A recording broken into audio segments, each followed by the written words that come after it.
Chicago, 2011. A cop is murdered. Police and prosecutors swear they have the trigger man. He swears he didn't do it. How far will each side go to prove they're right? Like it's just one bombshell after another, where you're like, what? The story of a PlayStation, a brain-eating amoeba, and the relentless pursuit of justice. Off Duty, out now. Listen wherever you get your podcasts. This message comes from Jackson. Taxes aren't something you can only think about once a year. With investments, planning for tax day is year-round. Fortunately, Jackson offers tax-efficient products. Visit jackson.com for more information on how our products can make your tax bill a little bit less painful. Jackson is short for Jackson Financial Incorporated, Jackson National Life Insurance Company, Lansing, Michigan, and Jackson National Life Insurance Company of New York, Purchase, New York. Howdy, howdy, ho, and welcome to Fantasy Fan Fellas. I'm Hayden, producer of the Fantasy Fangirls podcast and your resident lover of all things Sanderson. And I'm Steven, your bookish internet goofball, but you can call me the Smash Daddy. And we are currently deep diving Brandon Sanderson's fantasy epic, Mistborn. But here's the catch. Steven here has not read Mistborn before. That's right, hey. So each week, you'll get my unfiltered, raw reactions to every single chapter. And along the way, we'll do character deep dives, magic explainers, and Steven will even try to guess what's next. Spoiler alert, he'll be wrong. Newsflash, I'm never wrong. Episodes come out every Wednesday, and you can find Fantasy Fan Fellas wherever you get your podcasts. Hello, everyone, and welcome to the Psych Legal Pop Podcast. This is a podcast where we talk about popular culture through the lens of an attorney and a therapist. I'm Brooke Brigham, I'm the attorney. And I'm Tess Brigham, I'm the therapist. And today we are going to be talking about a few things on the psychology front. Tess is going to talk about compassion fatigue. Yes. As it relates to life, and also as seen on the Pitt, the hit TV show. Which you don't watch. I don't. So I'll be curious to see what you have to say about that. And then I am going to talk about some legal issues related to Bill and Hillary Clinton's depositions in front of the House Oversight Committee. Fun. Yes. Good times. Good times were had by all. Yeah. And then we're going to end off with a little pop culture news. Britany Spears was arrested for driving under the influence. Yes. So we'll get into that. But first, tell us something, Tess. All right, I will. So, the show, The Pitt, which just, Emmy Awards, Golden Globes, SAG Awards, all that kind of stuff. Very, everyone loves it. So I don't think I'm saying anything new, but I want to talk about this concept called, it's called compassion fatigue. And I'm sure many, many people have heard about it. I think it usually comes up when it comes to medical doctors and nurses, therapists, teachers, like any kind of role or job in which you're exposed to a lot of suffering and emotional distress over a period of time. And what happens is that, your empathy becomes overloaded. And instead of feeling energized and by helping and caring for people, right, you start to feel drained, numbed, irritable. And so I think I really want to talk about this today because it's something that I've been seeing beyond the Pitt, beyond like a TV show or people that work in the medical field, that collectively, everything that we've all been through, how difficult things have been. And I think just technology and how much we are taking in all the time, constantly. I think all of that is creating compassion fatigue for everyone. It's got nothing to do with your job anymore. I think that as a nation, as a group, we are so overloaded with everything that we've been taking in, trying to find the silver lining, trying to find the hope, trying to find the reserves inside of ourselves to go to work the next day. And empathy is not an unlimited resource. It's not just there. Our nervous systems can only process so much information before our systems start to protect us. Can I say something real quick? Yeah. You know what I've noticed is like with professions, like especially like nurses and doctors, Yeah. I've noticed this. And I noticed this too with criminal defense attorneys who have to deal with like, you know, some gruesome stuff, is that those professions a lot of times will develop like a dark sense of humor. Because that's how you deal with it. And I see that on the TV shows. You see, you know, sometimes like these ER doctors, they almost kind of become detached and a little like unemotional, or, you know, like you have to kind of like laugh to keep from crying type of thing. Yes. Yeah. Because you are, you know, and I do that even for myself. I mean, we've talked about probably more on Patreon, but we've talked about, right, our parents' divorce, and talked about getting married the day before my birthday. Like, we've talked about things that are big and that I will tend to laugh, but because there is this piece of it, it's like, what else can I do at this point? You know, but you're right. So let me explain the Pitt. So it's as you probably know, it's a medical drama, and it takes place in this emergency department in Pittsburgh, the Pitt. And, you know, it follows doctors and nurses and the medical staff during these very intense hospital shifts. And, you know, what makes the show unique is it is an entire season is one day. So we see the first hour is an hour. It's the first hour of their shift. And then the second hour is the second hour. So as of right now, there's been 9 episodes of the second season. So we're in hour 9. And the first season really focused on, we got to know the characters, but also there was a big event called Pitt Fest there was a shooting. And so we get to see them. And that's really, they're very intense episodes where you're watching them each, going through trying to deal with all of these emergencies. They were already a full emergency department, but then to have all these people coming in. And so this season, it's 4th of July. So there's lots of 4th of July related things, but I think a near disaster is about to come.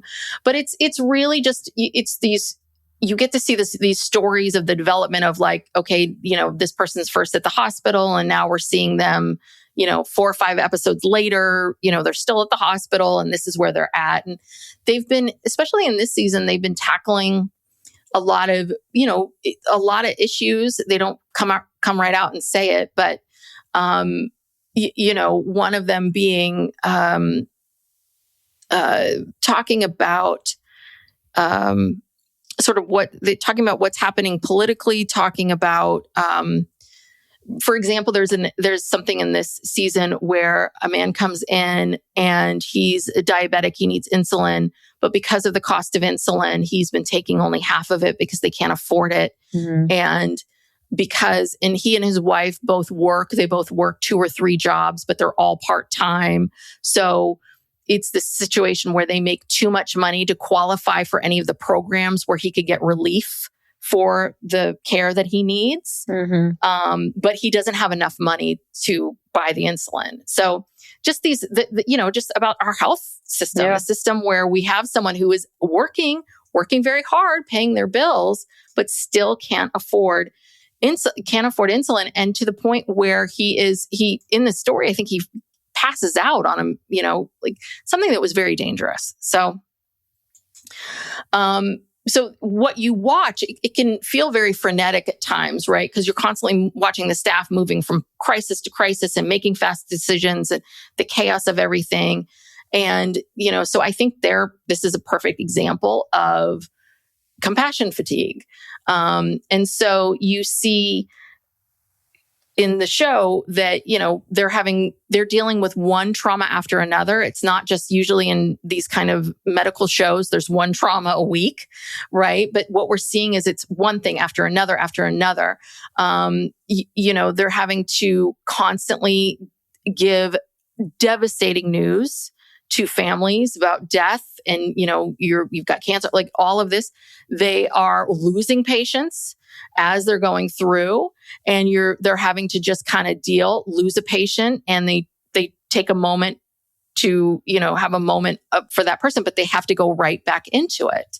And, like you said, the dark humor, this emotional detachment, all of that kind of stuff, these become their coping mechanisms that allow them to survive.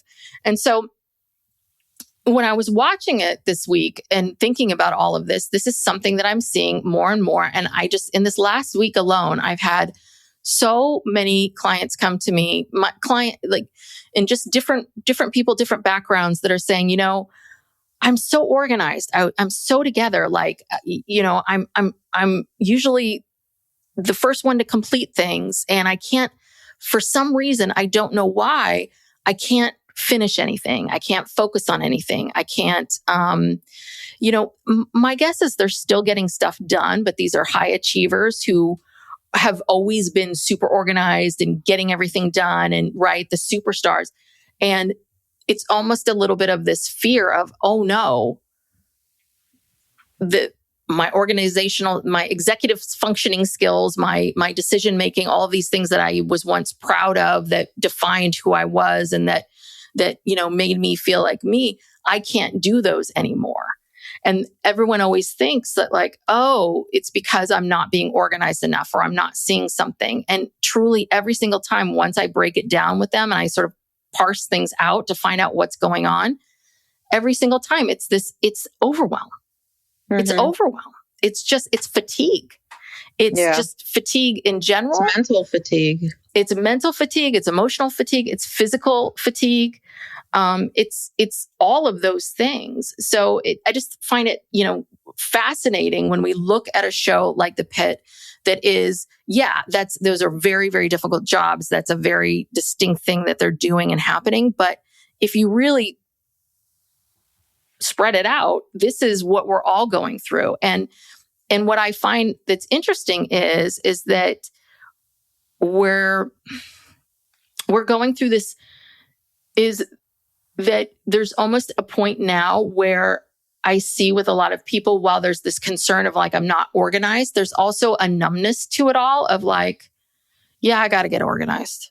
Yeah, I got to do this. I got to do that. People are just, the fatigue that I saw with people in pre-pandemic is nowhere near where it is. The fatigue that I saw in people during the pandemic, nowhere near what's happening now. We're entering a new level of this. And it's truly because we were not designed for this. Our brains were never designed to process this much information every day, this many opinions, and this much human suffering.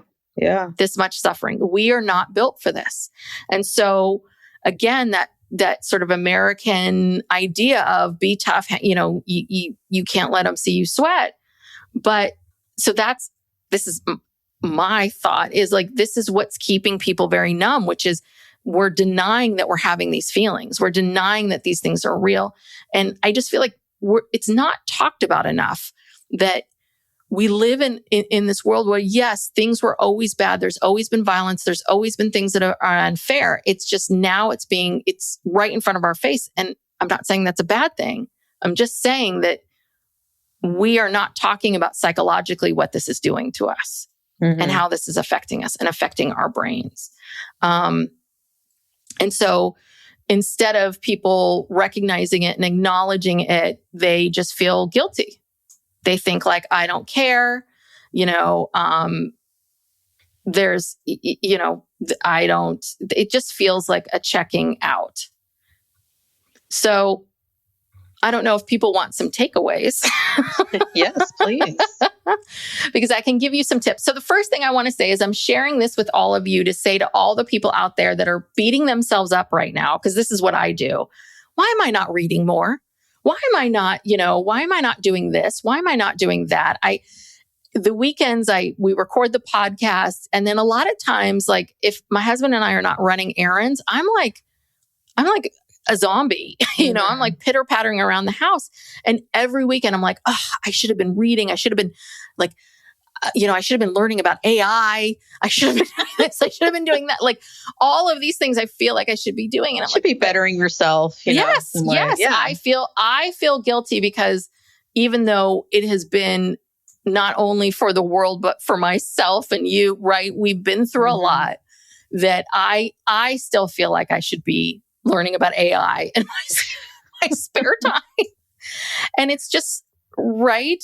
And so empathy is one of the most important human capacities that we have. And I really do feel like I often say that, the best leaders are empathetic leaders, that you need to lead by empathy. But if we expose ourselves to constant streams of emotional distress without any boundaries, right, it just becomes compassion fatigue. And so the goal isn't to stop caring about the world, but your goal is to protect your nervous system so that your empathy and the empathy that you give to other people can be sustained. So one of the big things that I always say is just, number one, put boundaries around how much suffering you consume. You do not need to watch every broadcast. You do not need to watch every moment of a news story. News is 24 hours now. They are repeating, getting into the minutia of things. You don't need to know all of that. So just put limits. And you're not ignoring the world. You're not ignoring what's happening. You're simply protecting your nervous system. And then what you want to do is, yes, awful things are happening out in the world. So what can you do? What is directly within your control? So is it volunteering? Is it donating money? Is it being part of your community, supporting specific causes, all of those things, being present, for someone in your life? That it could be that it doesn't, you don't have to drop everything or donate all your money. That there are so many things, but psychologically, we as humans, this works for us because it gives us a very clear place to go. When we don't have all the information, we fill things in. And we fill in information. So when we have a direction to move in, that makes our nervous systems, our brains, our bodies feel more secure within ourselves. Well, so do you think that the watching the Pitt is good or bad for the nervous system? I think that it is. That's a good question. I think it's how it lands with you, but I think that it is. It's something. I can't answer that. I don't know if it's good or bad. I think it's how it affects you and how you feel afterwards.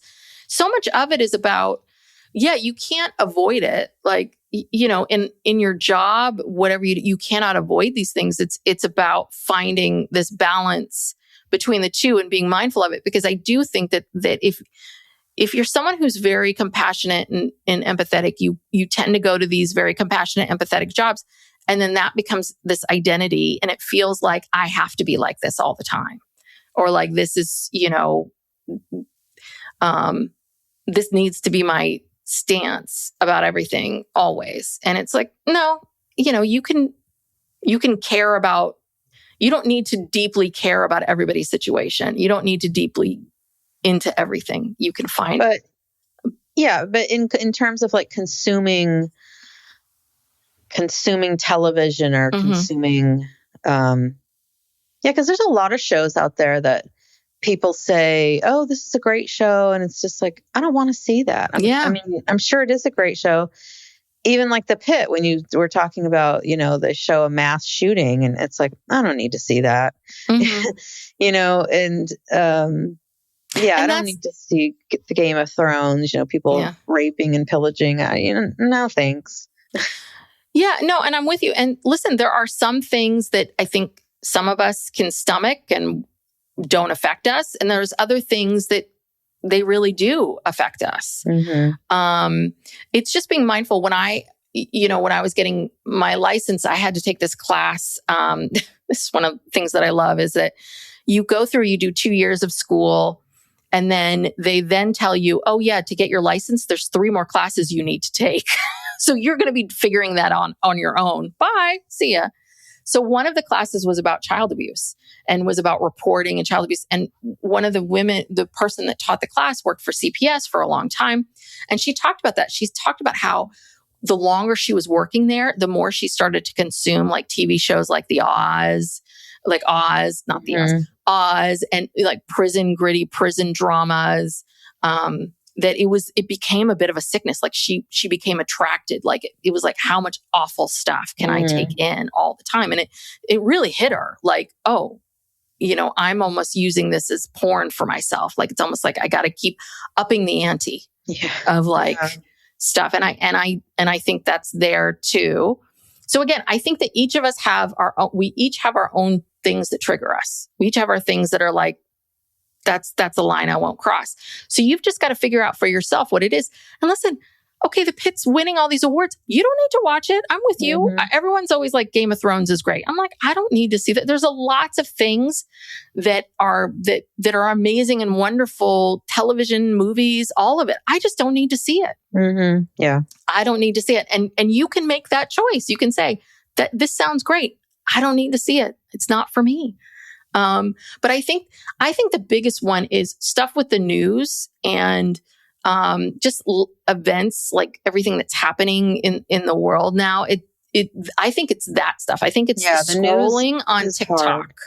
Yeah. I think it's scrolling on TikTok. I think it's scrolling on Instagram. I think it's scrolling wherever you're scrolling. I think that is the most dangerous thing. It is, because you want to know. You want to know, like, what is happening in this country? What is the president doing and saying? And, these are important things. We can't just all check out and go to sleep. But also, the more you watch, the more disturbing and enraging and everything, that's a really hard. And it makes me kind of sad, because I used to love to watch the news. I would come home from work and watch MSNBC and, I loved the news. I would listen to the news in the car, on the radio. I listened to a lot more political and newsy type podcasts than I do now. I've cut that because it's too much. I can't. It's like I can't keep going over the same stuff and rehashing the same stuff, and it's not good, Anyway, it kind of feels like, with everything that's happening in the country, we're at this weird place now where, like, we're not debating anymore. Like, these things are true. These things happened. Like, we have to stop pretending like these things are true. So we saw it. We saw it with our own eyes. Yeah. So there's a little bit of like, I think, and there's part of that gaslighting. So you get all mad. You get furious, oh, God damn it. They're saying this again. It's like, yeah. I mean, who, when Trump fired Kristi Noem, who did you think he was going to replace her with? I mean, did you think the replacement was going to be bad? You know what I mean? There's a little bit of like, but that fury, that anger. So now we have a new person to like be mad at and point fingers at and make fun of. And like, it's more of that. It's like, there's someone new. And it's just, there's so many of these people now, so many characters that every time you see them, you're like, oh, dear God. So it's that stuff. That's the stuff that's creating the fatigue. But I also think like and this is something that therapists have to learn. And you were a criminal defense attorney, so you probably had to learn this too, that you in these roles, you have to care about your job and you have to take your job seriously, but you really can't take yourself seriously. You have to take the job seriously. You have to care about these people, but they are not your soul. They are not your responsibility, right? Your responsibility is to defend them. Is to help them in this way, shape, or form.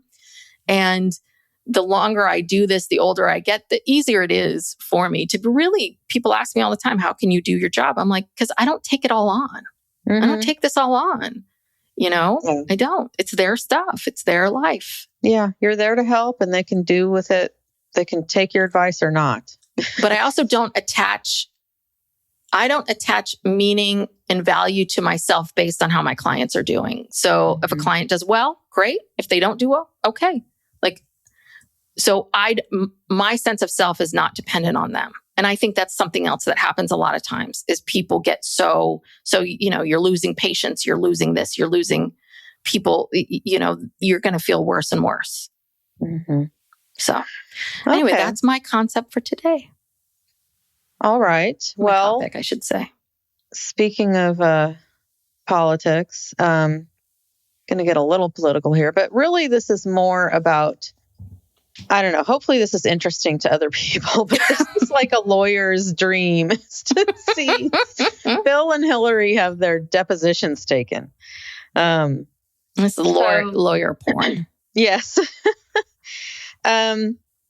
Okay, so as most people know, I'm sure, the House of Representatives, the House Oversight Committee has been investigating Jeffrey Epstein, what he was doing, who was doing it with him. This started, it seemed as it was couched in this, there was, he was sex trafficking young girls and this is horrible and we have to investigate this. But really, I think, they just want to get dirt on anyone they can get dirt on. Mm-hmm. They seem to want to know if President Trump was involved. I don't really know, but they really want to know if Bill and Hillary were involved. Yes. So they had served them with a subpoena a while ago, and the Clintons have been kind of trying to fight it and trying to negotiate how is this deposition going to go down. And they actually the Clintons wanted it to be a public, have it out in public with cameras and all that. And the committee didn't really want that. I think because, if there were things in there that they didn't like, they wanted to have control over it. I'm not really sure. But anyway, they settled on having it at the Chappaqua Performing Arts Center. Right there in their backyard. Right. How exciting. They just could walk right over. They came to them, yes. And so the juxtaposition between these two people is so stark. Mm-hmm. Bill Clinton in this deposition is so undisciplined, kind of like what he was like in his personal life. Oh, Bill Clinton's impulsive? Maybe does things that maybe he shouldn't? Yeah. Oh. So undisciplined. Didn't really listen to his lawyers, wasn't picking up on when they were trying to get him to shut up.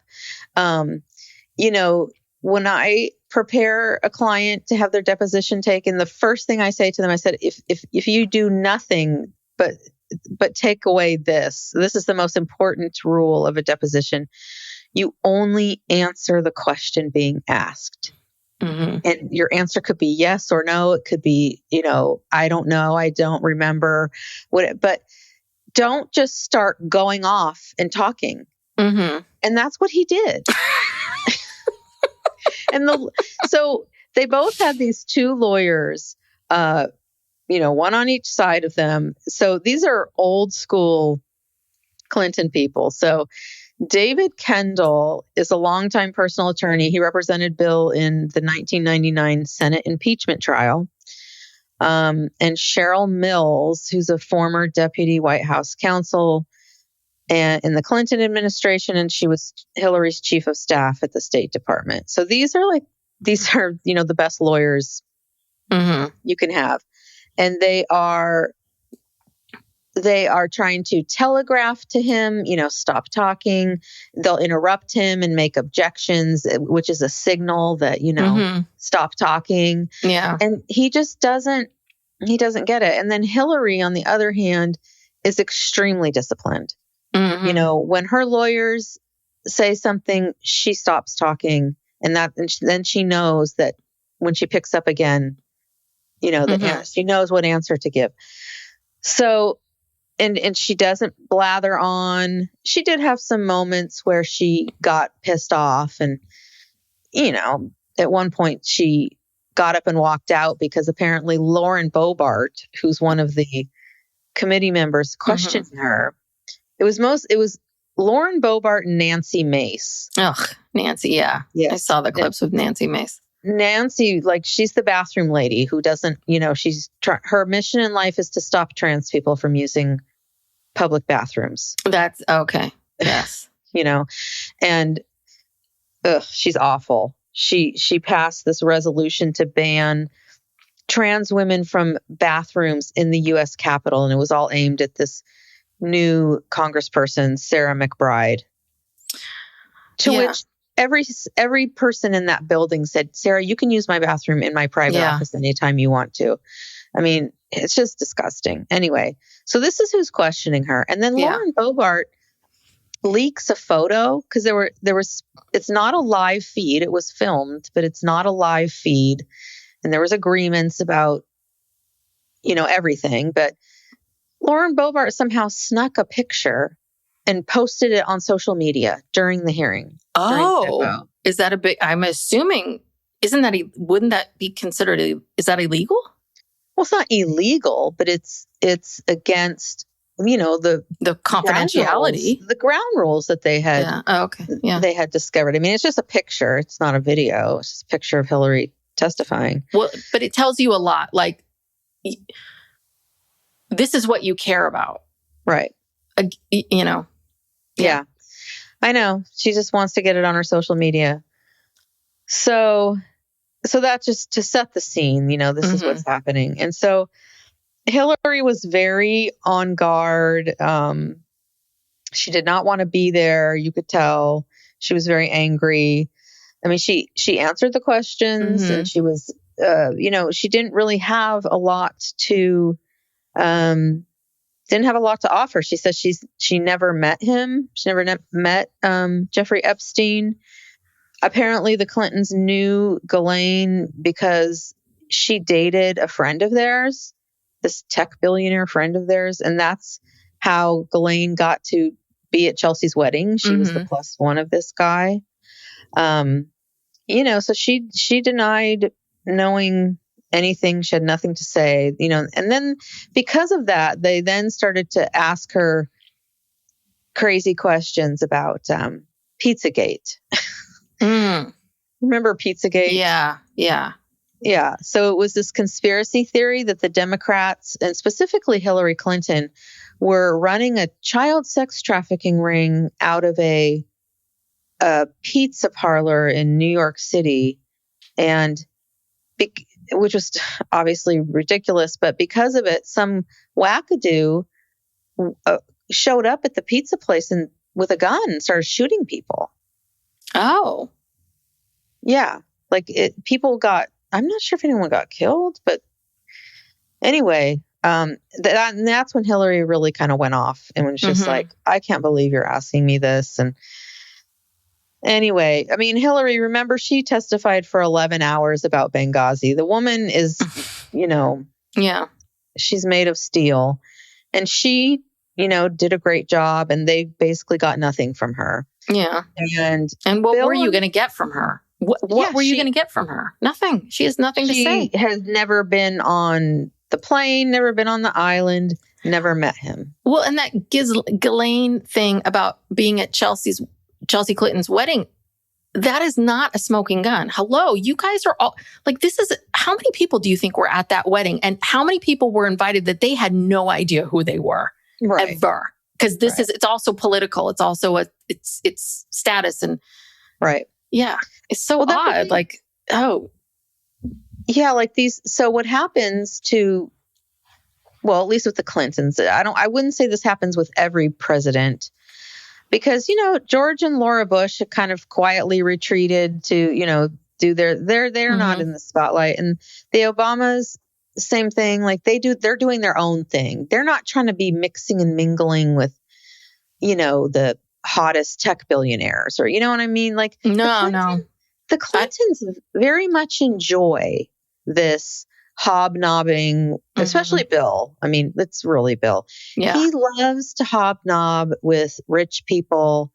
And this is what got him in trouble, was because, so this is how he came to know Jeffrey Epstein. This is what he testified to. Now, first of all, Bill Clinton, he's looking old. The voice is bad. He shakes. like his hands shake. So like when he pick up a piece of paper or a coffee mug, his hand shakes like he has Parkinson's or something. He kind of has this, he seems mentally all there, but like he looks some kind of has a 1,000-yard stare sometimes. And, but it's like they ask him a question and he kind of gives this stare. And then all of a sudden he perks up and he blurts out a bunch of stuff. I mean, again, very undisciplined. So, he seems pretty relaxed, he's just whatever. Yeah. So he said that he met Epstein through Larry Summers, who was a professor at Harvard. He used to be in his cabinet when he was president. But anyway, he says there's this guy Epstein who basically wants to talk shop with Clinton. He wants to talk to Clinton about economics and business. And so in exchange for having like a session with Clinton, Epstein is letting him use his plane so that Clinton can go on his humanitarian trips for the Clinton Foundation. And so a lot of these pictures that have come out with Bill Clinton have been on these trips. And some of them Jeffrey Epstein's not even on. But that picture of him in a hot tub? Yeah. Can we explain that? What's that all about? He did explain that. So he said that he was on one of these trips. They'd been flying for a long time. They were in Brunei. And of course, he's staying with the Sultan of Brunei at his both of them or palace. I don't think Epstein was even with him. Okay. Clinton's staying with. Okay. Clinton's staying. Yeah. And he said that on this plane, there were a lot of girls that he thought they were stewardesses, flight attendants. They're just on the plane. And so they get to the Sultan of Brunei's palace and he says, "Oh, you have to use the pool, the hot tub. You have to, I insist." And so they showed the picture of this pool, whatever it was, from a different angle. Because the angle that you see in the pictures online and stuff, it's just Bill and then a woman with her head blacked out. And she's not sitting terribly close to him, but she's a few feet away from him. Yeah. And then, you see the picture in full and you see it from another angle. It's this huge, gigantic, I don't know if it's a pool or a hot tub. It looked like a hot tub in the first picture, but now you see it's this giant pool and there's several people in there and they're all spread out. They're far apart from each other. And so he says he went in there for, a few minutes, got up and went to bed. Okay. Got out of the hot tub and went to bed. Psych Legal Pop. We'll be back after these messages. Chicago, 2011. A cop is murdered. Police and prosecutors swear they have the trigger man. He swears he didn't do it. How far will each side go to prove they're right? Like it's just one bombshell after another, where you're like, what? The story of a PlayStation, a brain-eating amoeba, and the relentless pursuit of justice. Off Duty, out now. Listen wherever you get your podcasts. Howdy, howdy, ho, and welcome to Fantasy Fan Fellas. I'm Hayden, producer of the Fantasy Fangirls podcast and your resident lover of all things Sanderson. And I'm Steven, your bookish internet goofball, but you can call me the Smash Daddy. And we are currently deep diving Brandon Sanderson's fantasy epic, Mistborn. But here's the catch. Steven here has not read Mistborn before. That's right, hey. So each week, you'll get my unfiltered, raw reactions to every single chapter. And along the way, we'll do character deep dives, magic explainers, and Steven will even try to guess what's next. Spoiler alert, he'll be wrong. Newsflash, I'm never wrong. Episodes come out every Wednesday, and you can find Fantasy Fan Fellows wherever you get your podcasts. So, but here's the thing, is that he's to get these perks, or to be able to fly on these private planes and do all this kind of stuff, it just makes him look bad. Even if he did nothing, just being around these people and being in the company of these people. And why was Jeffrey Epstein so willing to just, take my plane, 'Cause doesn't he want to get dirt on, this is how he's made his living. Doesn't he? He needs Clinton to come into his world so that he can, and that Clinton can to blackmail him. Right. Which of course it's laughable when it's like Bill Clinton. Yeah. Okay. Yeah. What are you going to tell us that we don't already know? I saw this comedian talking about like the files, and, he's like, first it came out that it was Bill Clinton, and he's like, come on, that's child's play. That's hacky. Anyone could do that. And he's like, oh, Stephen Hawking. Now we're getting there. Now it's happening. Now we got someone good because, right? I mean, because again, of all the people Bill Clinton, really? I mean, we already know. We know. We know. We know everything. We know too much about him. Way too much. Yeah. And then there was another photo he explained where one of these women was giving him like a neck massage. And he said, I don't know, his neck went out. He had a neck spasm or something. And there she was. She was just, and I'm sure, these women who are quote unquote flight attendants have been instructed, take care of this guy. Yeah. So she just came over and said, here, let me help you. Yeah. Give him a little massage. But how long ago was this, how long ago was it that he was in the hot tub with these women? That's a good question. It must have been, okay. So if he was, when he was out of office, by 2000. Yeah. Okay. It's probably like the early to mid 2000s. Okay. Yeah. That decade, because that's when he started the foundation, and he was, he was traveling to these places because they were doing AIDS relief and all different kinds of stuff. So this is a while ago. Okay. So this is, because I just looked up, Clinton's going to be 80 this year. Yeah. He's turning 80. Okay. Yeah. So he, at some point, I think, kind of started to realize, this doesn't look good, and was kind of getting the creeps. And he found someone else's plane to go on, because I think he could tell. But Nancy Mace got in with this real zinger where, she asked some real shitty question, like something about how, something about liking young women or something like that. And, he's pushing back on that. And he's saying, I never said I liked young women. Like, what are you talking about? And she's like, well, is an intern young? And he said, he like paused, and he's like, yeah. She's not wrong. No, she's not wrong. She's not wrong. No, because I think at first he said, well, I never said I liked underage women. She's like, I didn't say underage, I said young. And then he's like kind of stunned, doesn't know what to say. And that's when she's like, are interns young? So yeah, it got a little uncomfortable there, but it was very interesting to me to see this guy. Yeah. Well, that's the thing. Even the most polished people, we still have this innate drive and desire to defend ourselves, to be like, no, that's not what it is. You don't understand. You're seeing me in a certain way. And I think Hillary at this point is like, either you like me or you don't. Yeah. I think she's very much in that place. But Clinton still wants to be liked. He does. But I would put money on he slept with somebody.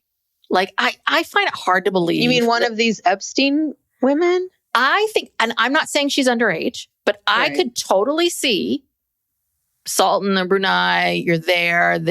I'm here, maybe they pretend like, oh, hi, you're here too.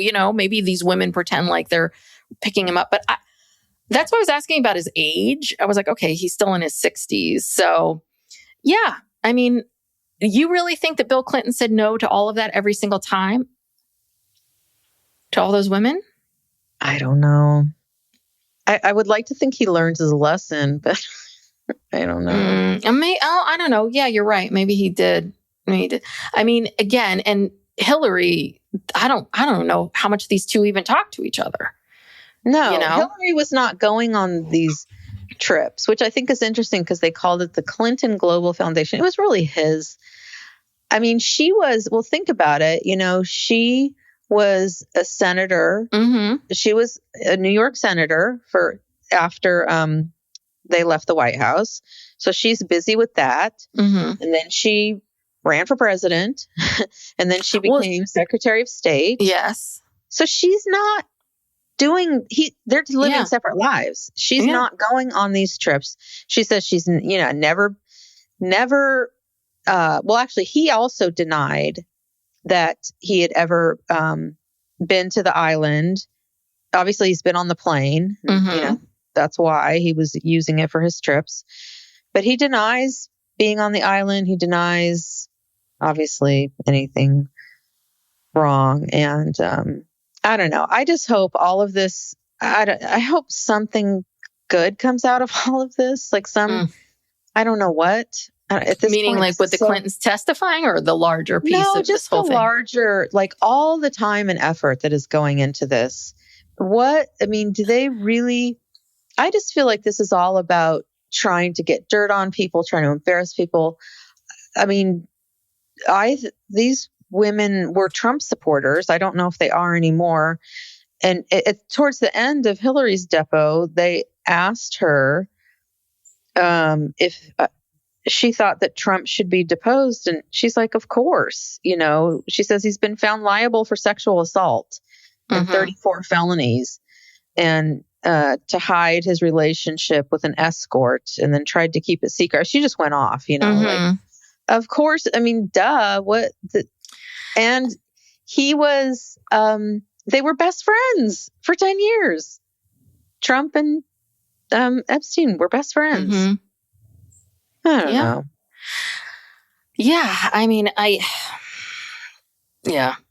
Something. I don't know. I think this is the part about these files that's really, again, back to what may be creating this fatigue for people is the fact that it's just these files coming out, these awful things, terrible things.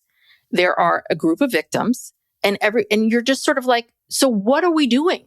Like there is no organization. It would be nice if someone could come to us and say, okay, this is the plan. This is how it works. These are the people we're going to prosecute. It just feels like, I don't think there is a plan. Well, no, there isn't. And that's part of it. It's like, well, okay, let's depose the Clintons and then let's depose this person. I mean, it just feels like, are you just kicking the can down the road till either maybe Trump passes away or you're going to do this for the next 3 years?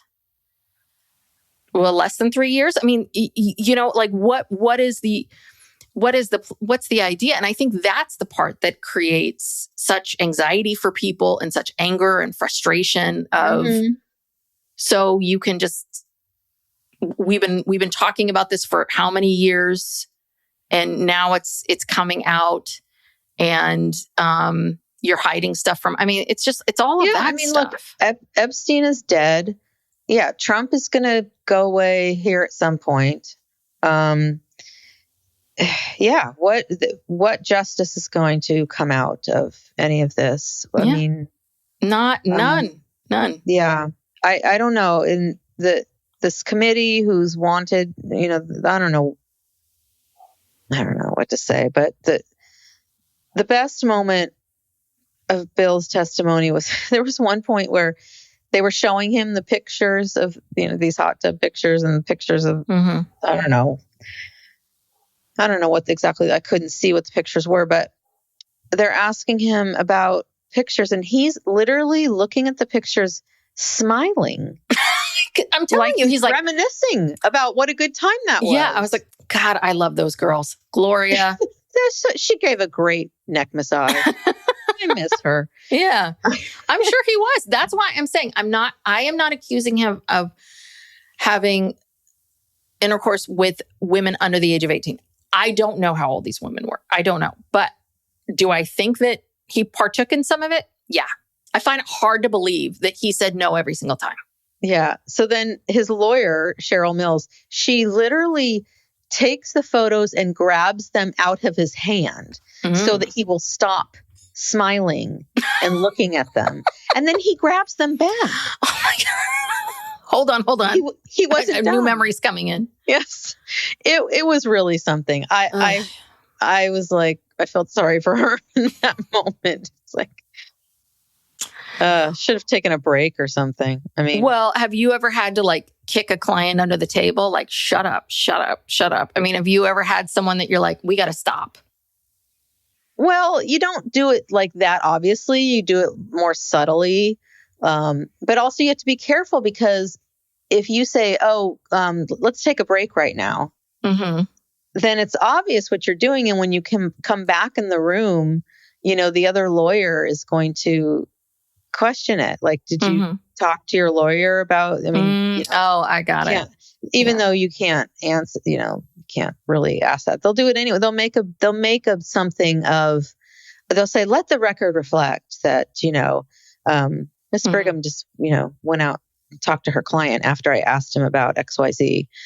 So, but yeah, that's why you try to signal things in other ways. You say, you make an objection, you object to a question. You try to, you have to be careful, but, yeah. Anyway. So I'm curious. Have you ever had someone who just like, literally you're like, you just buried yourself. You ever had someone that you're like, oh dear God, you just. Yeah, I'm sure there have been times. It's not like, it's never that dramatic. It's not like TV, but like, yeah, I mean, sometimes it's not so much what people say. A lot of times it's how they say it, like how they'll get really upset or, they start to show their true colors and they can't control themselves or contain themselves. And that's fodder for the opposing counsel, because then they know like what gets this person worked up and they take advantage of that. And, I mean, I try to prepare my clients well so they don't do stuff like that. But, most people can keep it together. Yeah, most people are more nervous and, about it and are very want to be careful about what they say. So most people take it very seriously. Okay. Yeah, definitely. I've been to some depositions with Dad and they're kind of boring. They're very boring. I mean, well, especially the cases Dad did. They weren't like flashy. It was like about easements, property lines, and property all that kind lines, of stuff. So water rights. Yes. All right. Well, let's move on to the pop section, pop culture. Yes.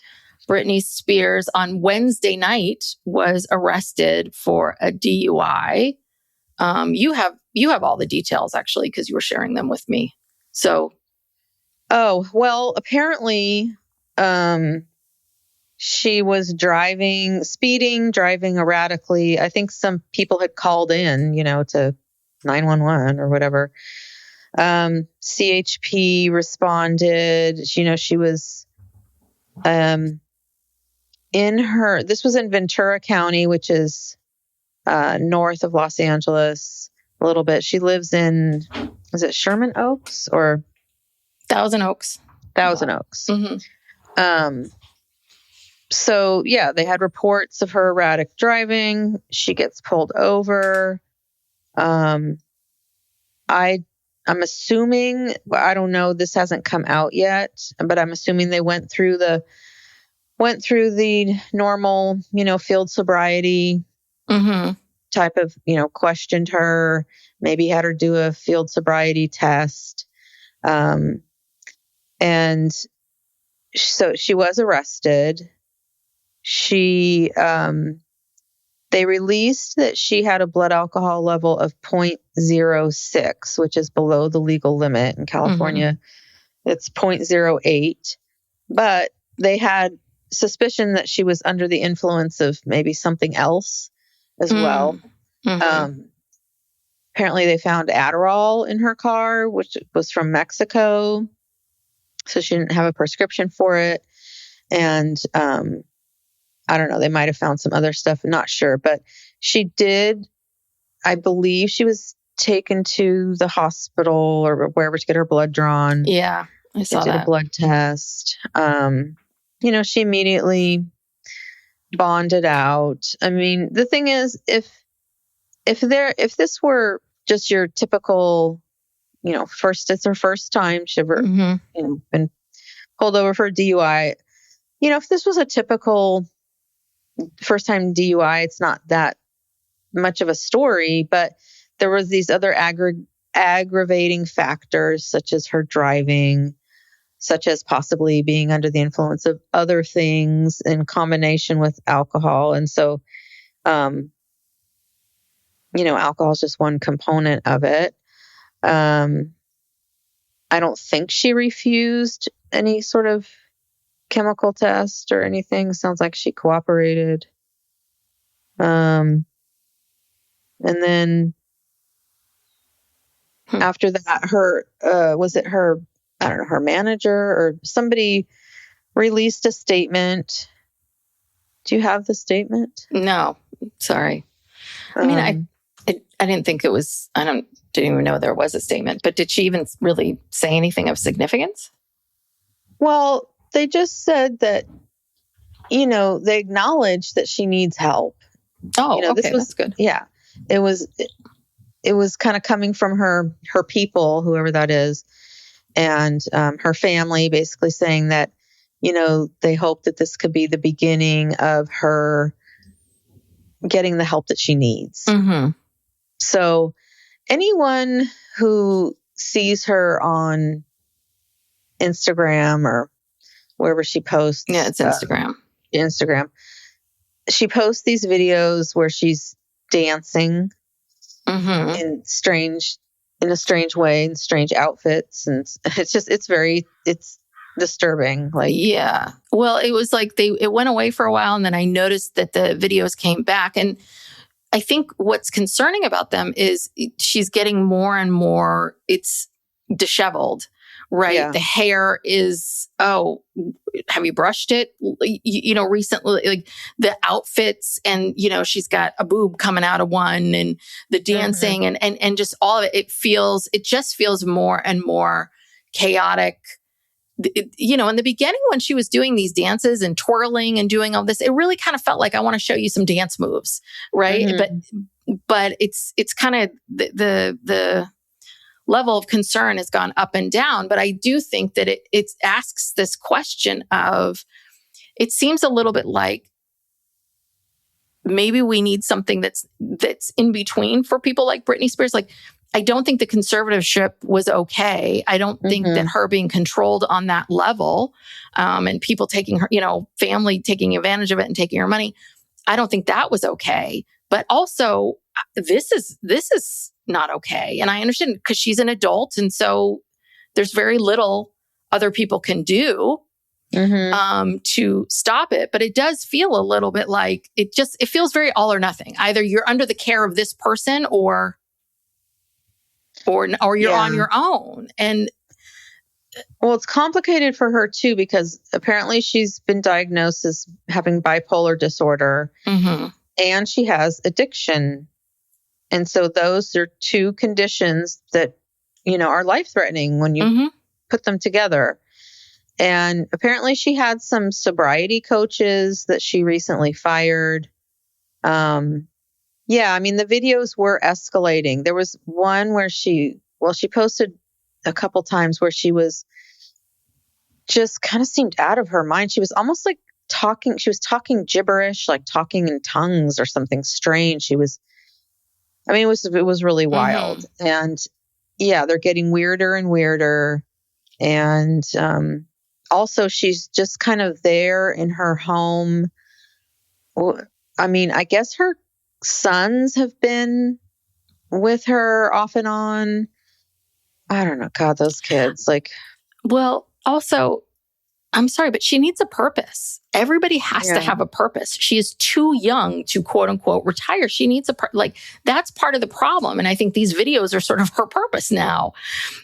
She has, I get it. She wanted to take a break. She's tired. I don't think she needs to be back doing stadium tours. I'm just saying that, even if she was volunteering for her local animal shelter or something, like, she needs something more. And I think, that's the part I think that's so hard, is that, are there people around her that are being honest with her and direct with her, that aren't trying to take advantage of her?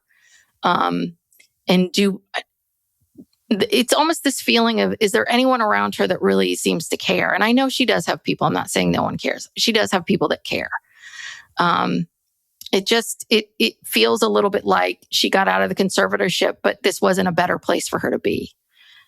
No, because now she's like isolated herself. She's pushed everybody away except for her children. And I don't even know who is taking care of, literally, like, who's taking care of her money, who is taking care of her home, who is taking care of her living, like, because she doesn't look like she's capable of doing much, of running a household, right? Like being able to say, I got to get the gardeners in, I got to do this, I got to do that. I mean, so who knows? Maybe she has the staff, maybe she's got a house manager that coordinates all this stuff. But again, then if all these other people are handling it, it's like, then you're kind of stuck in adolescence in a way, because you don't have any responsibilities and you don't have any, right? Like all these quote unquote adults are taking care of you. Yeah. It's kind of a mystery. Like, what is she doing all day? And then after the conservatorship, her husband, Sam, he left like shortly thereafter, and he's never said anything about her or said why that I know of. I remember Heather McDonald had him on Juicy Scoop, and he didn't spill anything. And she wasn't really pushing him. He was very vague. It's like, okay, he didn't tell us anything, because it's like, what is Britney doing? Like, what is her life like? What is she doing all day? We don't know. There's just no information out there. And I think this is the problem. I think this is what she's doing. And I think there's probably a part of her that's bored. I think that if she's not taking her meds for the bipolar, then she's self-medicating. And so, I think there is a lot of, right, maybe sleeping for hours and then awake, and then, who knows? But she's definitely stuck in this place of, being in an addiction, and, it's spiraling. And we're just kind of all watching it. Again, I don't know what the solution is. I'm not blaming anyone. I'm not saying that this is, I'm not saying any of that. I just feel like this is such a good example of something that it feels like it's all or nothing. It's either you're completely controlled by someone, or there's got to be other conservatorships that are somewhere in between. I don't know. I don't understand how these conservatorships work, but it just feels a little bit like either they control everything that you have, and you have no control over your life completely, or you're out. I mean, well, that's the thing. That's the definition of a conservatorship, is that you cannot care for yourself. And it is reserved for the most extreme situations. And that was one of the reasons that, she was able to get out of the last one, because at least at that point, she was able to demonstrate that I can think for myself. I can take care of myself. I don't need this. Looks like things maybe have changed somewhat, but that's how she got out of it. And now because of her situation, in California, they've passed more laws to make it even harder, to get someone conserved. And it has to be the absolute, end of the line. Like, there's no less restrictive option. There's nothing that can be done. And even in the situation she's in now, I mean, she could go, like, if she went to rehab and she got stabilized with, meds for the bipolar, and, she stopped drinking or taking drugs. So I don't think she's going to go back into a conservatorship, but I mean, she definitely needs to get stable. with these issues that she has. And, it's sad. It is. It's really sad. It's sad when you think, like, you see old clips of her, and listen, was she the greatest singer ever? Was she, no, but I mean, she was entertaining, and she was dancing, and she was working her butt off. And, she's been working since she was a kid, and it's hard. It's hard to see, like, this is where you are now. And no, she doesn't, she deserves much better than all of this. For sure. Yeah. So, and again, if she doesn't want to perform, that's fine. But it's like, and I don't know if once she got out of the conservatorship, she was like, woohoo. That's why I'm saying there's something very teenage about it. Like, I'm finally free. I'm going to go do what I want to do. And so, but that's been several years now. I mean, you would think the woohoo would be 6 months to a year at the most. At some point, you would think she would want to kind of start to figure some things out. And I think she's just stuck in this space, the same space she's been in. She lost everything being in that conservatorship. I mean, she wasn't even allowed to drive. Like, she was, you know what I mean? She wasn't allowed to do anything. She lost everything. She lost her friends. She lost her children. She lost her life. I mean, so just because she's out of the conservatorship, that doesn't mean that, all of a sudden all these things come back and, you just bounce back. And it seems like her children are in her life now. There were some videos of her sons, being with her. I don't know. It's hard to tell, but they're so young. I mean, what are they going to help? What can they do for her? They don't know how to deal with this. Yeah. What, they're 18 and 19? Yeah. Something like that. Yeah. 18 and 20 or. Yeah. Yeah. So, who is going to help her? I don't know. I mean, the court is definitely probably going to order her to do something. And they might do a deal where, if she agrees to go into rehab for a certain amount of time in lieu of having to do any kind of jail time. I mean, in California, first time DUI, you're not going to go to jail. You might do a couple days of community service, but if there are aggravating factors, then you could. You could end up having to do. It just depends on so many different things. So it's hard to tell what, but there are things that are required by the law, that you can't get around. Like, you have to take like 18 months of these DUI classes. That's mandatory. You're going to be on informal probation for 3 to 5 years. There's penalties and fines. There's things that are mandatory. She can't get around. So the only thing that's negotiable really is the sentencing. So I don't think they're going to throw the book at her, but I don't think that's it. But there is this feeling of, I know this sounds crazy, but like, did we do this? Like, because I think there is like the whole free Britney, and we were part, we believe that she should be out of the conservatorship, but that's what I'm saying. It's like, there should be a drop down. I don't know. It just, it was very all or nothing. And there's a part of me that feels a little bit like, was that the best thing for her? And it just feels like trading deck chairs on the Titanic. Like nothing, like she's still not in a good place. It's just different now. It's just a different kind of place. That's all.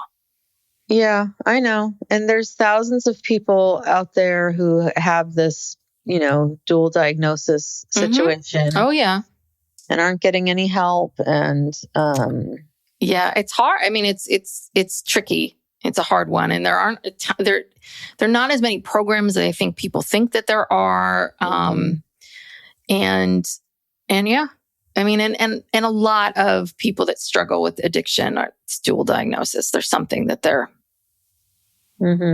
trying to deal with. Yeah. So, well, we wish her the best. Yeah, Britney. I want you to live your best life. I really do. I really, really do. And I just feel like, what do you need to do to get past this, to get back to, who you are? And I don't know. It's going to take a lot of support, which I don't know if she has, because, her family, she's completely alienated from her family and she's been isolated there in her home. And I don't even know who's even around her. Well, and again, I don't know the extent of the family's role in the conservatorship or any of those things. But even if she wants to bring them back, I think that she probably has no trust for them. Even if she wants to bring her mom back into her life, she's still guarded with her, because how do you trust mom? So that's what I'm saying. She's in a shitty spot. Like, then what does she do? I don't know. Maybe there needs to be a 90-day program for people coming out of a conservatorship. Like, let's verify that you're really ready for this, Yeah, re-entry program. Yes. Okay. Well, right. Thanks for joining us. Yes. And exploring these topics with us. Mm-hmm. So, if you want to support the podcast, if you like us, please subscribe.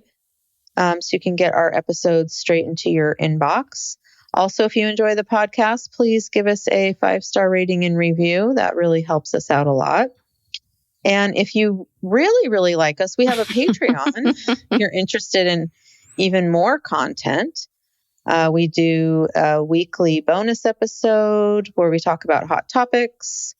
And you get all the episodes ad-free. And then for our higher tier, we do a monthly bonus true crime episode and an Ask Us Anything episode. And we are on all the social media platforms. Check us out, Psych Legal Pop Podcast. And thank you so much for listening. Thank you. Bye.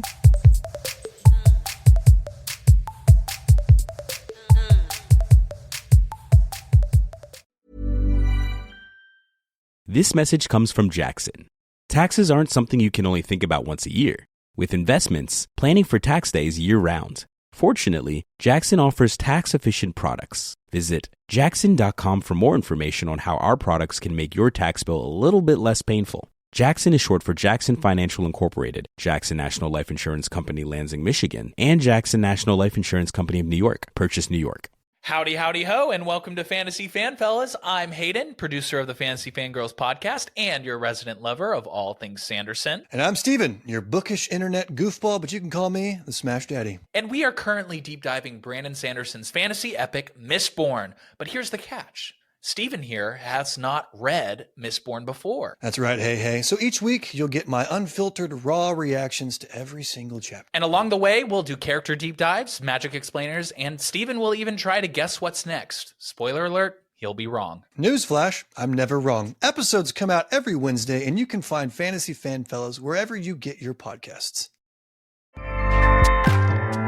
Acast powers the world's best podcasts. Here's a show that we recommend. Hey guys, welcome to Giggly Squad. A place where we make fun of everything, but most importantly, ourselves. I'm Paige DeSorbo. I'm Hannah Berner. Welcome to the squad. Giggly Squad started on Summer House when we were giggling during an inappropriate time. But of course, we can't be managed. So we decided to start this podcast to continue giggling. We will make fun of pop culture news, we're watching, fashion trends, pep talks where we give advice, mental health moments, and games and guests. Listen to Giggly Squad on Acast or wherever you get your podcasts. Acast helps creators launch, grow, and monetize their podcasts everywhere. Acast.com.